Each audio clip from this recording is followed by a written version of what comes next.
From the CyberHub bunker and studio, you're tuning in to the CyberHub Podcast. And now for your host and CISO, James Azar. Good morning, security gang. Welcome to another episode of the CyberHub Podcast, Tuesday, February 25th, 2025. A packed show for all of y'all today. And today's show is supported by our friends over at Nudge Security. You'll hear from them in just a few short minutes here on the show, but we're going to get into the show, obviously not in my natural environment. Traveling once again, and I mean, this is the life of a security practitioner. What a lot of people don't understand is most security practitioners are really road warriors. You're either in your office or you're traveling, and if you're constantly out and about. This is the case. This Thursday, I'll be at the NASDAQ at the NHI Global Summit with my friends over at Achilles and so many others that are going to be there in attendance. So if you are going to be there, come by, say hello, stop by. I can't wait to see everyone in New York City on Thursday. So looking forward to seeing y'all there. Let's get into this morning's show. But before we do, cyberhubpodcast.com for all the latest and greatest. No espresso this morning, obviously traveling. And this specific Marriott doesn't have Starbucks, which you're better than the Starbucks, but yeah, like no espresso. And yeah, it just is. It just is. Okay, I'm sorry. It just is. But coffee cup cheers to all y'all who are having your favorite beverage this morning. I miss mine, and I'll shortly after the show go grab me a double shot. Until then, coffee cup cheers. Let's get into North Korea being blamed for the Bybit $1.5 billion Ethereum hack, considered the biggest ever crypto heist in history. Talked about that on the show yesterday. So we're not going to go into exactly what happened. If you missed yesterday's show, you'll obviously be able to watch it after this one or listen to it after the fact. The funds were taken, but now attribution, and this is coming from Checkpoint, believes that the multi-sig responsible for approving these transactions and hacked their devices through the use of malware, phishing, and supply chain attack are looking more and more like North Korea, specifically to Lazarus, who have made supreme leader in Korea very happy with their performance, bringing in $1.5 billion of hard-earned money from people who invested in Ethereum and having that money stolen away from them. That just sounds up to beat with North Korea's human rights record.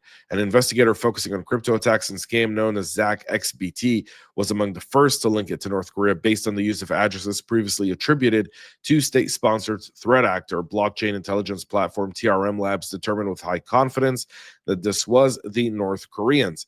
And so now comes the action of what is there to do? What could you do? And we'll see about that. Right. So a lot of big fish to fry. We'll see how kind of the political fallout for this goes through.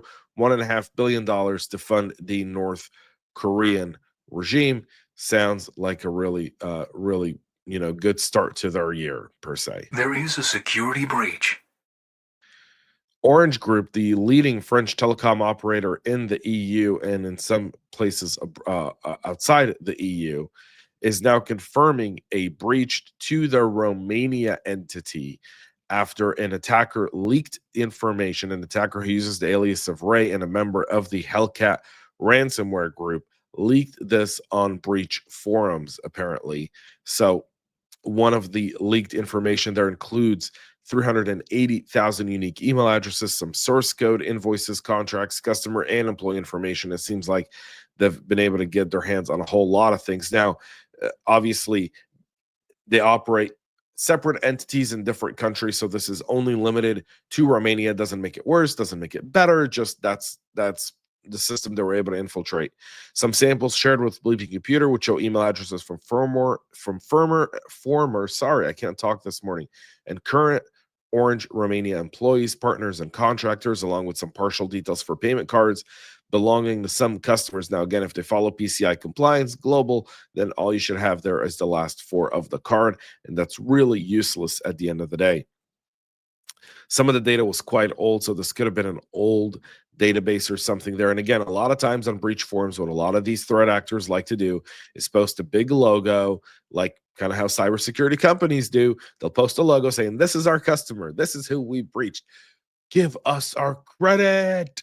So with that being said, Orange, Romania there, say, the guys who are behind it, the team behind it, said they stole close to 6.5 gigabytes after compromising their systems due to compromised credentials. Again, identity. You got to have MFA on everything.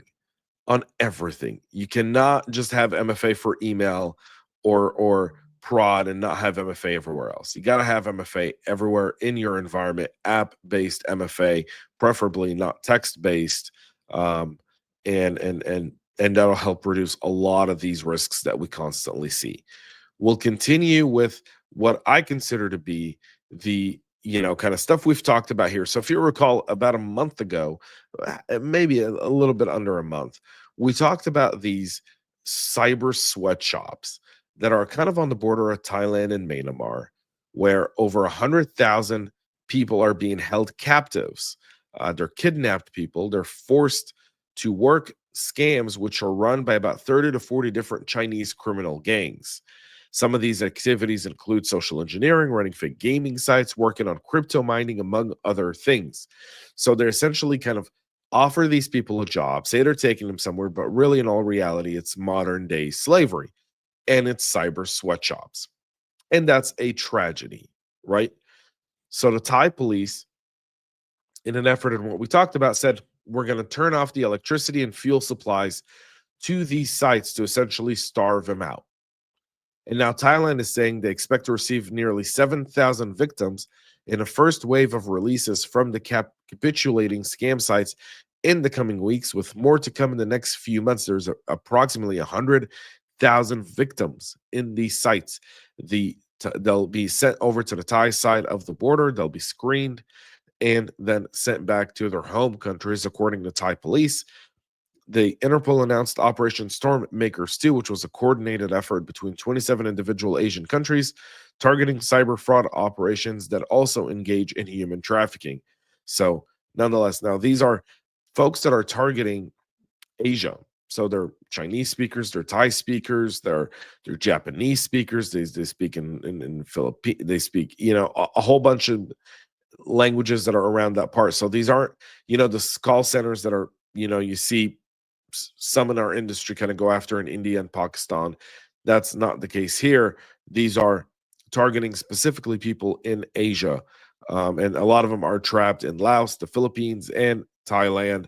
Myanmar has, and Cambodia, all each have around, this is impacting probably close to 500,000 people globally, who are forced to work in these environments, and not to mention the millions and millions of victims of these crimes with no other choice. So there's that there. Not good news. So at least that's kind of working to get some people out of there. Obviously, the battle is still long here.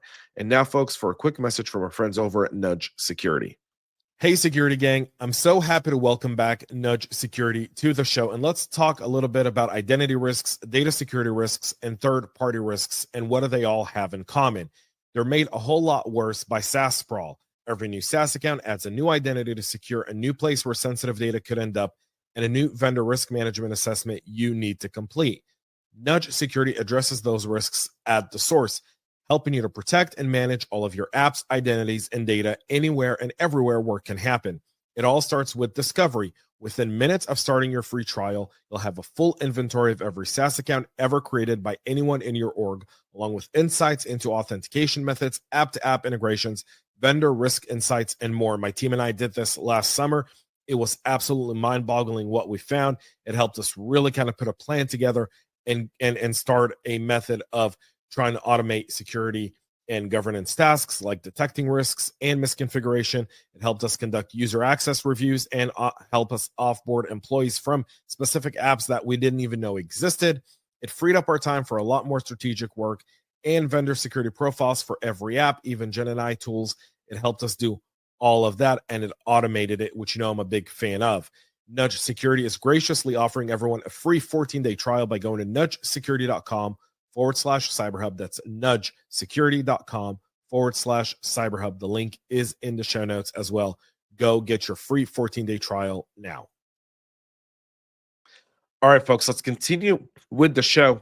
This one, sorry, I'm a bit I've got some mucus buildup here that every once in a while makes me sound like I'm underwater or I'm holding my nose, so I apologize. Russia's National Coordination Center for Computer Incidents is warning organizations in the country's credit and financial sector about a breach at Lanet, a major Russian IT service and software provider. The bulletin, which was published on the website of GOSPOKA, the state system for detection, prevention, and elimination of consequences of computer attacks, took place on February 21st. And potentially impacted the LLC Lanter and LLC LAN ATM service, both parts of the Lanet group of companies. They're a significant and influential company in Russia's IT sector, considered the country's largest system integrator.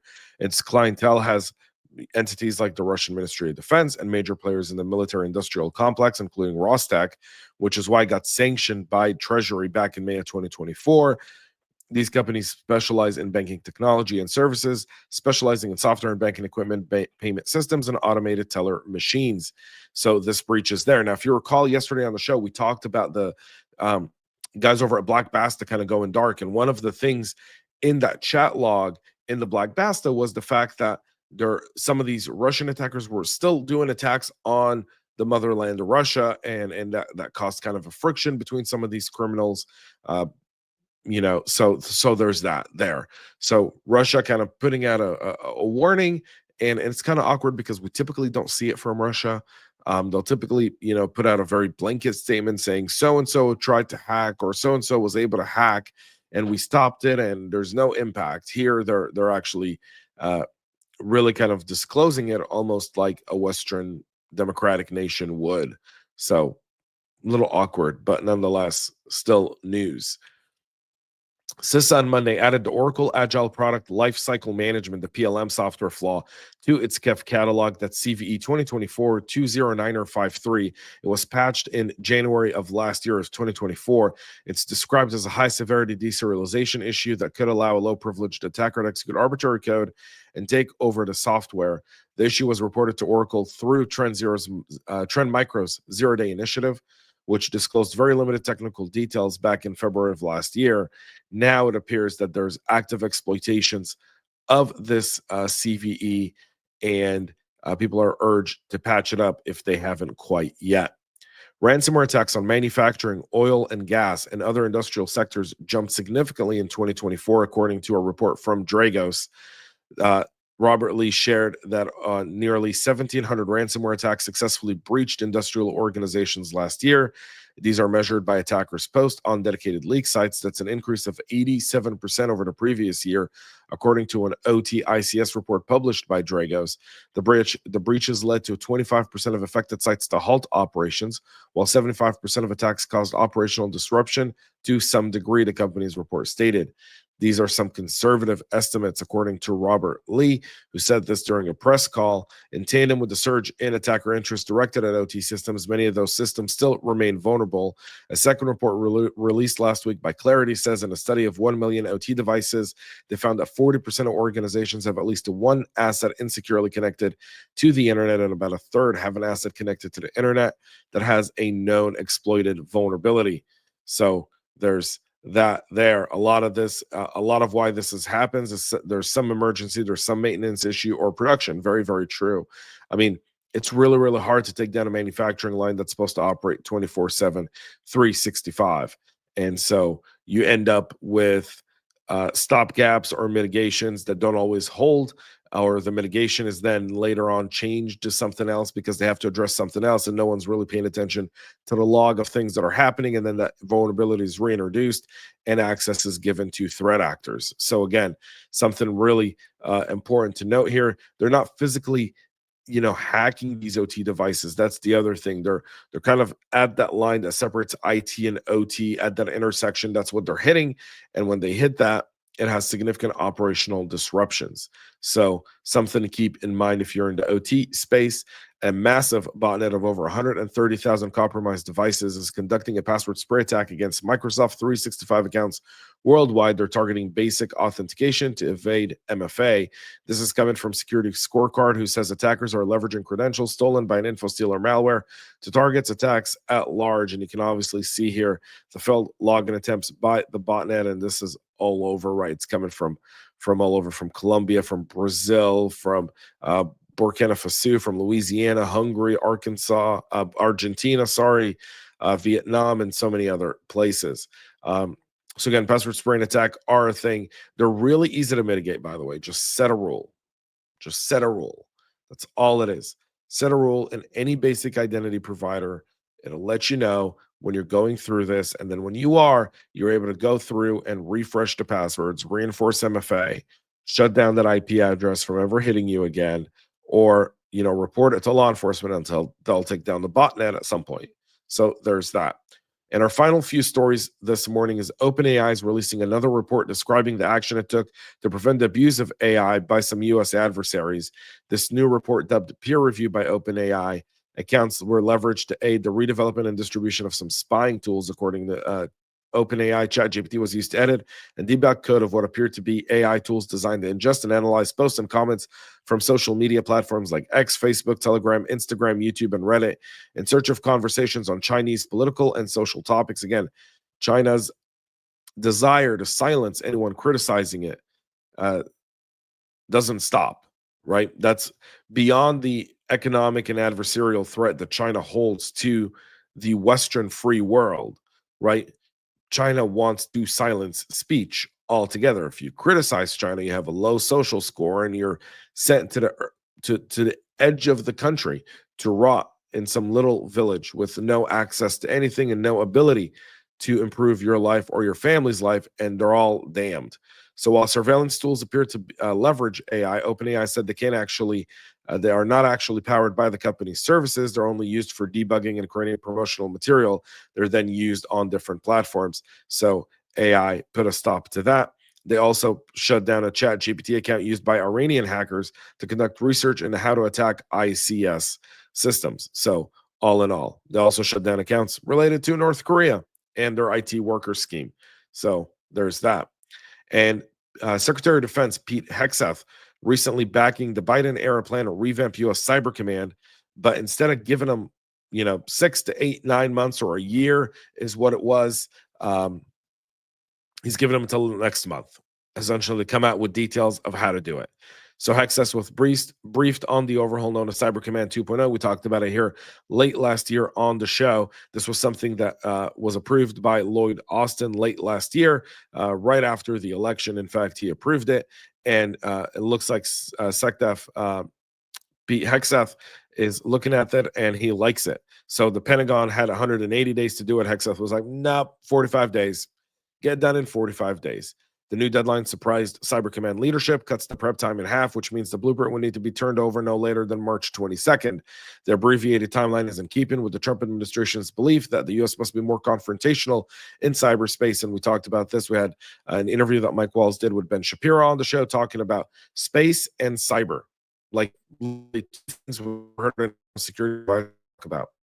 So looks like that timeline is getting cut. There's not 180 days to be had. And Cyber 2.0, end of March. Can't wait to see it. Share it with all of y'all here. Back tomorrow, 9 a.m. Eastern, live with all the latest and greatest. Until then, have a great rest of your day. And most importantly, y'all, stay cyber safe. We love feedback, so make sure to connect with us on social media and subscribe to our podcast on your favorite podcast listening platform.